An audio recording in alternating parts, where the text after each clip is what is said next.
Welcome to my YouTube channel, Alfred Atanda, MD, where we discuss hot topics in orthopedic surgery, sports medicine, telemedicine, and other digital health innovations, and vlog about day-to-day life as a physician. Please enjoy the next video, and don't forget to like, comment, and subscribe to my channel. Coronavirus is everywhere, and everybody's talking about it. It's creating a lot of panic in a lot of different sectors of our lives. Obviously, healthcare is no different. As you know, a lot of colleges and schools have been closing and have been resorting to a lot of online teaching. And it got me thinking, well, you know, obtaining appropriate healthcare shouldn't really be any different. When you think of a worldwide pandemic such as coronavirus 19 and some of the concerns and fears people have, the first thing people do is they get up and they go seek medical attention. But that may not be ideal, because you may inadvertently expose yourself to people who have coronavirus, even if you're just worried or a loved one is worried. So something that I've been talking a lot about on our channel here is the use of telemedicine and digital health technology. And this is no different. Finding ways to leverage technology to move information and to move knowledge as opposed to move people can work very well in the scenario that we all find ourselves in right now, dealing with a worldwide pandemic.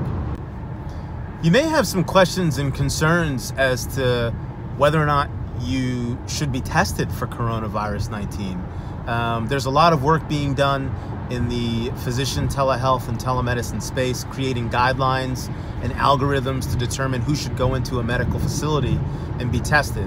I mean, if just because you have a cough or a fever, shortness of breath, doesn't mean you should necessarily get up and go to a hospital, because you may in fact just have a regular cold or a very regular virus, may have allergies, but you may inadvertently expose yourself to the one thing that you're trying to seek information about and guidance as to whether you should be tested for. And certain things that you can do as a consumer and a patient to be evaluated and interact with your providers and your doctors to get the knowledge and the information you need can all be solved with telemedicine and digital health technology. There are a lot of companies out there, larger companies like Teladoc and America Well, MD Live, Doctor on Demand. They all have urgent care visits and on-demand doctors that can walk through different protocols and algorithms with you to discuss your individual need or risk for needing to be tested for coronavirus. They have all these algorithms in place, and it's been going on for the past several weeks. And I just wanted to share with you a few tips of what you can do in the off chance that you want to be seen, you want to be evaluated, but you're a little shy or nervous or scared about going to your healthcare provider and going to a healthcare facility. So one of the big things that we can do is find ways to do asynchronous telemedicine. So this is called store and forward telemedicine. In the digital age of technology with mobile phones and mobile devices, you can very easily get the information from yourself to your provider in a couple of ways. So asynchronously is really taking information at time zero and transferring it to your healthcare provider in the future, having them interact with that information and then send something back to you. The three main ways that you can do that is taking a picture of something. So if you have a rash or swelling or discoloration somewhere on your body, you can take a picture of that. You can take a video of yourself, just like I'm doing now. You can take a short video, talk about your concerns, talk about your symptoms, what you're experiencing or what your child or family member is experiencing.